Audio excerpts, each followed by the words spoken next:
नमस्कार दर्शकों, मैं एस्ट्रो स्नेहा शर्मा आप सभी का दशा महादशा प्रोग्राम में हार्दिक अभिनंदन करती हूँ।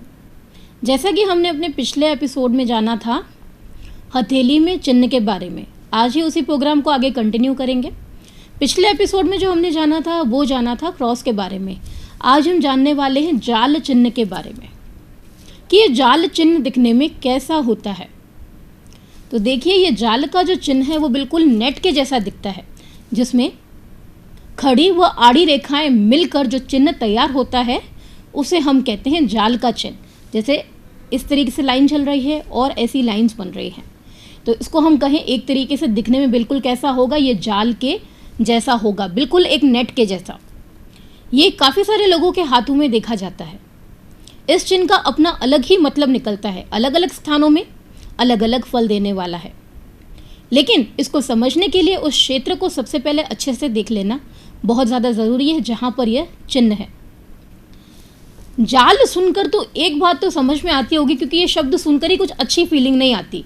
जाल तो इसका मीनिंग भी क्या होना चाहिए, कुछ अच्छा नहीं होना चाहिए, सीधी सी बात है।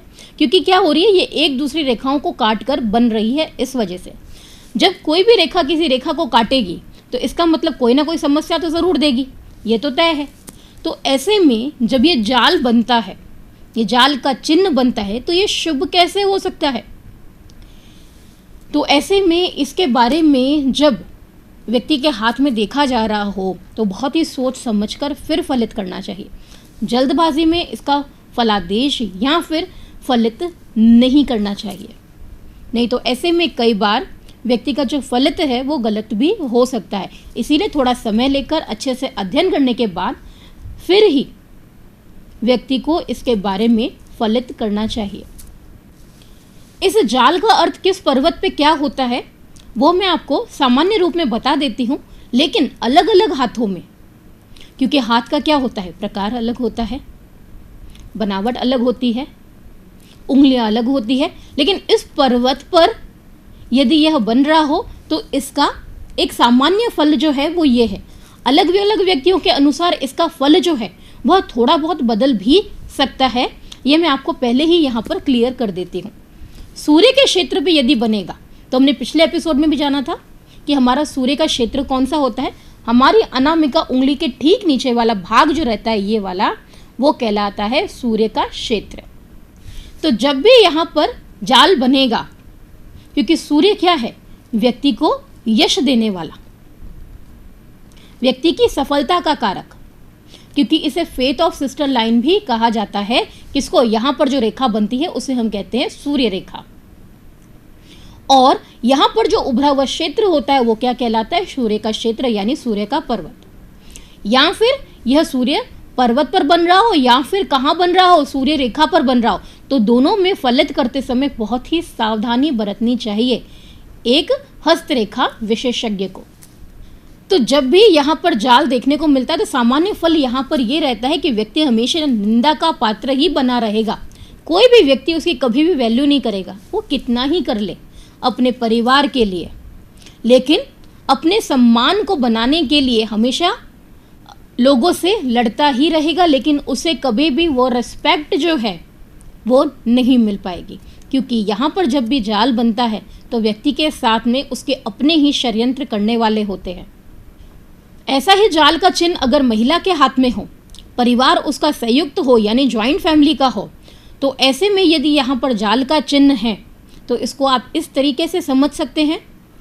एक उदाहरण के रूप में समझा रही हूँ कि उसके अपने ही परिवार वाले सदैव उसको डिसरिस्पेक्ट करेंगे, वो हमेशा अपने सम्मान के लिए अपने परिवार में लड़ती रहेगी, लेकिन उसके अपने ही दूसरे लोगों की नज़रों में उसे हमेशा गिराने का प्रयास करेंगे।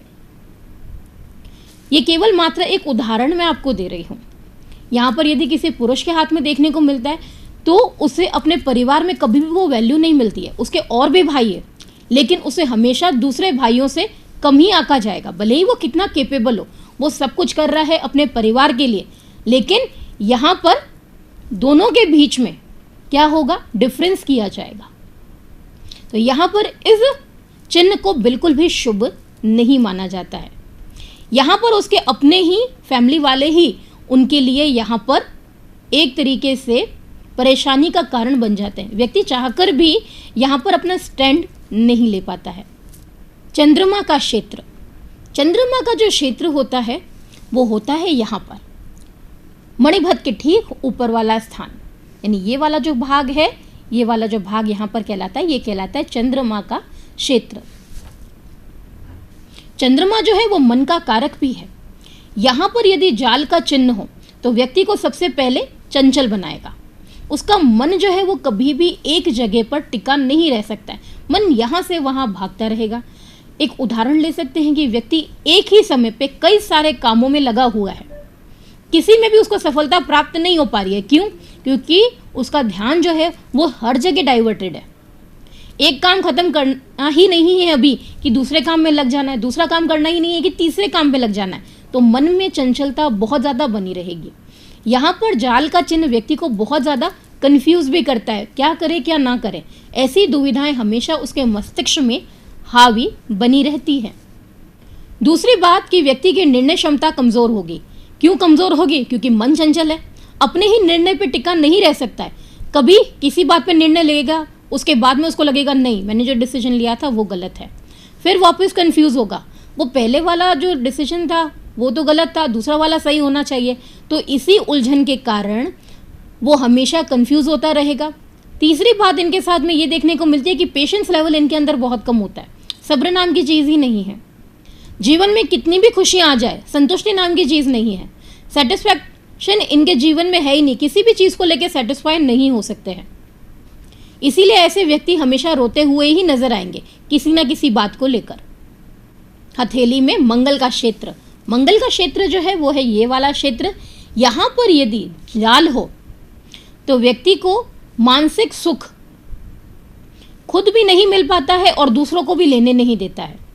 इसको आप ऐसे समझ सकते हैं सिंपल वर्ड्स में, खुद तो अशांत रहेगा ही रहेगा, अपने आसपास के लोगों को भी अशांति प्रदान कर ही देगा। ऐसा व्यक्ति अपने आप से ज़्यादा दुखी होता है, दूसरों से ज़्यादा दुखी नहीं होता है, क्योंकि इनके अंदर ही अपनी खुद की कौन सी फ्रस्ट्रेशन है इन्हें आज तक समझ नहीं आता है। इसी वजह से ये फ्रस्ट्रेशन दूसरों पर भी निकलती है, खुद भी परेशान रहते हैं और औरों को भी परेशान करते रहते हैं। दूसरे शब्दों में कहा जाए तो ऐसे व्यक्ति खुद के लिए सबसे ज़्यादा खतरनाक हो सकते हैं। अब हम बात करते हैं हमारी हथेली में गुरु के क्षेत्र की। तो गुरु का क्षेत्र कौन सा हुआ? हमारी पहली उंगली तर्जनी के ठीक नीचे वाला। यहाँ पर यदि जाल का चिन्ह मौजूद है तो ऐसे में जातक के अंदर घमंड ज़्यादा देखा जाएगा, अहंकार है बहुत ज़्यादा देखा जाएगा, स्वार्थी है, लोगों से लाभ उठाने वाला है। और यहाँ पर जो उसको अहंकार है वो कैसा अहंकार है? क्यों? गुरु का जो क्षेत्र होता है वो होता है किसका? एक तो हम मानते हैं ज्ञान का भी, यहाँ पर हम मानेंगे व्यक्ति के अहंकार का भी। क्यों? अगर ऐसा चिन्ह मौजूद होगा तो उस स्थिति में, तो उस केस में क्या होगा? व्यक्ति को अपने ज्ञान के कारण अहंकार आ जाएगा, अपने सामने अन्य व्यक्तियों को तो तुच्छ ही समझेगा कि उसके अंदर ज्ञान का जो अहंकार है। क्यों? क्योंकि उसे लगता है कि उसे सब कुछ आता है अपने जीवन में, किसी और को पता हो ऐसा ज़रूरी थोड़ी है। इसी वजह से अन्य व्यक्तियों को हमेशा वो क्या समझेगा? अपने से तुच्छ समझेगा। दूसरी बात क्या देखने को मिलती है? हुकूमत करने की, यानी वो हमेशा क्या करेगा? दूसरों पर अपना अधिकार जमाने की कोशिश करेगा। परिवार वाले भी कई बार इन व्यक्तियों से परेशान हो जाते हैं। क्यों? क्योंकि जो वो कहें वो अपनी मर्जी से, उनकी मर्जी से होना चाहिए, यानी होना चाहिए मतलब होना चाहिए। कोई अपनी मर्जी से अन्य व्यक्ति कुछ भी नहीं कर सकता है। उन्होंने कह दिया मतलब करना है ये काम, तो दूसरे लोगों को वो काम करना ही पड़ेगा। जैसे दूसरे व्यक्तियों के पास सोचने समझने की शक्ति तो है ही नहीं कि वो अपनी मर्जी से कुछ कर सकते हैं। तो कुछ इस तरीके का व्यक्ति का जो व्यवहार है वह देखने को मिलता है। अब हम बात करते हैं शनि के क्षेत्र की। शनि का क्षेत्र हो गया हमारी मध्यमा उंगली के ठीक नीचे वाला भाग, जो मूल का हिस्सा होता है वह वाला। यहाँ पर अगर ऐसा जाल बना हुआ हो तो व्यक्ति जो है वह दूसरे लोगों का आर्थिक मामलों में इस्तेमाल करने में माहिर होता है। इसको इस तरीके से कुछ समझ सकते हैं आप कि कोई ऐसा व्यक्ति कि कहीं भी बाहर गया हो, अपना खर्चा कभी नहीं करेगा, दूसरों से ही खर्च करवाने वाला व्यक्ति होगा। तो यानी इसको आप ऐसे समझ सकते हैं कि जितना हो सके दूसरों से लाभ उठाने का यहाँ पर जातक प्रयोग करता है। आर्थिक मामलों में वो हमेशा अपने संपर्क लोगों से ऐसे ही बनाएगा, वो जानबूझ के अपने कॉन्टैक्ट्स ऐसे ही लोगों के साथ में रखता है जहां पर उसका अपना बेनिफिट हो सके, कि उन व्यक्तियों से भी कैसे आर्थिक रूप से लाभ उठाया जा सके। तो ऐसे व्यक्ति की जो मित्रता भी होती है ना, वो बड़ी खतरनाक होती है, क्योंकि ऐसे व्यक्ति जब मित्रता करते हैं तो केवल सुख के समय के लिए करते हैं। लेकिन मित्रता का अर्थ क्या होता है? मित्र वो हो जो सुख में साथ रहे ना रहे, दुख में हमेशा आपके साथ में होना ही चाहिए। क्योंकि इस क्षेत्र पर जब भी जाल मौजूद होगा तो ऐसे व्यक्ति को मित्रता शब्द का अर्थ पता ही नहीं होगा। उसे सिर्फ एक ही शब्द पता है कि मैं मेरे मित्रों से किस प्रकार लाभ को उठा सकूं, कब वो समय मिले जब मैं मेरा भला कर सकूं। इनका मन भी इतना स्थिर नहीं होता, हमेशा कुछ न कुछ इनके दिमाग में चलता ही रहता है। केतु के क्षेत्र में, केतु का जो क्षेत्र होता है वह होता है यहाँ पर ये वाला भाग, मणिबत के ठीक ऊपर वाला हिस्सा जो होता है केतु वाला भाग होता है। यहाँ पर यदि हो तो ऐसे में व्यक्ति को स्वास्थ्य संबंधित परेशानी ज़्यादा देखने को मिलती है। स्किन डिजीज़ हो गई, पसीने का अधिक आना हो गया, अगर सूर्य क्षेत्र भी प्रभावित हो जाए तो ऐसे व्यक्ति को पसीना बहुत ज़्यादा आता है, छोटी छोटी बातों पे घबरा जल्दी जाता है। व्यक्ति पूर्ण रूप से कभी भी स्वस्थ जो है वो दिखाई नहीं देगा, कभी कुछ स्वास्थ्य संबंधित तो कभी कुछ उसको यहाँ पर होता ही रहेगा। अब जानते हैं वास्तु टिप। घर में धन नहीं रुक रहा है, बहुत प्रयास करके थक चुके हैं, तो करना है क्या? आपको एक भाकवा मिरर जो है वो आपके मुख्य द्वार पर लगा देना है। किसी भी प्रकार की यदि नकारात्मक ऊर्जा बन रही है, धन नहीं रुक पा रहा है, कमा आप बहुत रहे हैं लेकिन घर में धन रुकने का नाम ही नहीं ले पा रहा है, तो ऐसे में भाकवा मिरर जो है वो आपके लिए काफ़ी लाभकारी हो सकता है। उसे आप क्या करें, आपके एंट्रेंस पे लगा दें भाकवा मिरर को। साथ में अपने घर में आप क्या करें, श्री सूक्त और पुरुष सूक्त का पाठ जो है वह करना शुरू कर दीजिए। माँ लक्ष्मी की कृपा बनी रहेगी। लाल किताब के अनोखे रहस्य। ग्रहों का संबंध परिवार के साथ में कैसे होता है, यानी परिवार के किस मेंबर से किस ग्रह का संबंध है, आज मैं आपको बताने जा रही हूँ। तो सूर्य ग्रह जो होता है वह माना जाता है पिता के लिए भी, राज्य और सत्ता के लिए भी माना जाता है। चंद्रमा की बात करें तो चंद्रमा माता, दादी व मामा के लिए जाना जाता है। मंगल भाई व हमारे मित्रगण। बुध की बात करें तो बुध कौन है, यहाँ पर पुत्री है, बहन है और आपकी बुआ है। बृहस्पति यानी कि गुरु, ब्राह्मण, पिता और दादा के लिए। शुक्र की बात करें तो शुक्र का संबंध होता है पत्नी के साथ। शनि का संबंध है चाचा और ताऊ के साथ। राहु का जो संबंध है वो है ससुराल और ननिहाल के साथ। और पुत्र के लिए हम जो देखते हैं वो कौन सा ग्रह देखते हैं, केतु ग्रह। मनुस्मृति के द्वारा गृहस्थ जीवन वालों के लिए 5 महायज्ञ कौन से हैं, क्या आप जानते हैं कौन से महायज्ञ है जो गृहस्थ जीवन जी रहे व्यक्ति हैं उनके लिए? तो वो है 5 महायज्ञ कुछ इस प्रकार। महर्षि मुनि कहते हैं कि वेदों का अध्ययन करना और कराना ही क्या कहलाता है, ब्रह्म यज्ञ कहलाता है। अपने पितरों के व पूर्वजों के लिए जो श्राद्ध तर्पण करना कहलाता है पितृ यज्ञ। ये हो गया दूसरा यज्ञ। तीसरा यज्ञ जो कहलाता है यानी हवन, जो हम अपने घर परिवार के लिए करवाते हैं, जो करवाते हैं उनके सुखों के लिए ताकि घर में सुख समृद्धि बनी रहे, तो वो कहलाता है क्या, देव यज्ञ। चौथा यज्ञ बलि वेश देव करना, यानी इसे हम कहते हैं भूत यज्ञ। पांचवा और जो आखिरी यज्ञ है वह है हमारे जो मेहमान हैं, हमारे जो अतिथि है उनका सत्कार करना, उनको भोजन कराना, उसे हम कहते हैं नृत्यज्ञ, मीन्स मनुष्य यज्ञ। तो ये 5 प्रकार के यज्ञों का वर्णन किया गया है मनुस्मृति में। अब हम जानेंगे कैसे बीतने वाला है हमारा आज का दिन, क्या कहते हैं हमारे आज के सितारे। शुरुआत करते हैं हम राशि चक्र की पहली राशि मेष राशि से। तो मेष राशि वालों, उम्मीद से ज़्यादा अर्जित करने का दिन है, यूँ समझ लीजिए सितारे आपके पक्ष में बने हुए हैं, यात्रा पर जाना हो सकता है आज।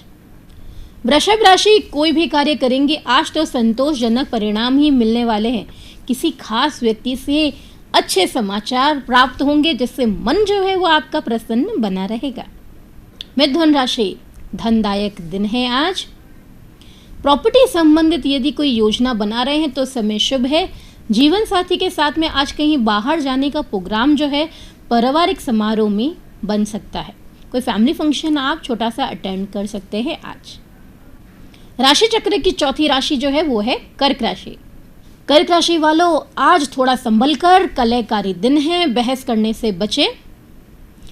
कोशिश ये करिएगा कि किसी और के मामले में आज दखलंदाजी ना ही करें तो उतना अच्छा, नहीं तो किसी विवाद में फंस सकते हैं आप। सिंह राशि, आज आपके कार्य करने की क्षमता में सुधार आने वाला है। स्वयं में गजब का आत्मविश्वास महसूस करेंगे। आज आपके मित्र को आपकी सहायता की आवश्यकता पड़ सकती है। कन्या राशि, अविवाहित व्यक्तियों के लिए विवाह का प्रस्ताव जो है वह प्राप्त होगा, वह भी किसी सगे संबंधी द्वारा। सरकारी कार्यों से भी यहाँ पर लाभान्वित होंगे आप। तुला राशि, तुला राशि वालों, आज दिन शुभ नहीं है। माता का स्वास्थ्य यहाँ पर प्रभावित देखने को मिलेगा। अस्पताल के चक्कर भी लग सकते हैं और यहाँ पर धन संबंधित कोई नुकसान भी हो सकता है। वृश्चिक राशि, जीवन साथी के साथ आज वाद विवाद की स्थिति बन सकती है, जिसके चलते परिवार का माहौल भी यहाँ पर प्रभावित होता हुआ नजर आएगा और आपका दिन भी आज कुछ शुभ व्यतीत नहीं होने वाला है, क्योंकि तनाव आपके ऊपर अधिक हावी रहेगा। धनु राशि वालों, संतान से आज अच्छे समाचार आपको प्राप्त होने वाले हैं। बिजनेसमैन अपने कार्य के विस्तार के बारे में यहाँ पर सोच सकते हैं कि कैसे अपने काम को आगे बढ़ाया जाए, क्योंकि ऑलरेडी काम जो है वो यहाँ पर सफ़र करता हुआ नज़र आ रहा है। तो उससे रिलेटेड यहाँ पर कुछ प्लानिंग बन सकती है कि कैसे अपने काम को और ज़्यादा इम्प्रूव किया जाए। मकर राशि, राशि चक्र की 10वीं राशि। घर के बड़ों का आज पूर्ण रूप से समर्थन करते हुए नजर आएंगे। उनकी हर बात में आज हामी भरते हुए आप नजर आने वाले हैं। दिन जो है वो अनुकूल बना हुआ है। अगर कोई महत्वपूर्ण निर्णय आप लेने वाले हैं यहाँ पर परिवार वालों की सहमति से, तो यहाँ पर आगे चलकर उसके परिणाम जो है वो आपके लिए काफ़ी सुखद रहने वाले हैं। कुंभ राशि, कुंभ राशि वालों, खर्चे जो हैं वो आपके बढ़ने वाले हैं। यहाँ पर व्यवसायियों के लिए दिन शुभ है। जीवन साथी के साथ में यह मतभेदताएं देखने को मिल सकती है, या फिर आपका जो बिजनेस पार्टनर है उसके साथ में भी यहाँ पर कहासुनी हो सकती है। मीन राशि, मीन राशि वालों, यहाँ पर मित्र आपसे किसी प्रकार का लाभ उठाने का प्रयास कर सकते हैं, तो आपको ऐसे मित्रों से आज बचना चाहिए जहां पर आपको ऐसा महसूस हो रहा हो कि व्यक्ति जो आपसे करवाने जा रहा है वो काम सही नहीं है। तो इसीलिए यहाँ पर थोड़ी सी सतर्कता बरतें, नहीं तो यहाँ पर किसी ऐसी समस्या में फंस सकते हैं आप जहाँ पर आपकी मान हानि हो सकती है। ये तो हमने जाना 12 राशि वालों का हाल। कल फिर हम मिलेंगे नए एपिसोड के साथ में। देखना ना भूलिएगा दशा महादशा। नमस्कार।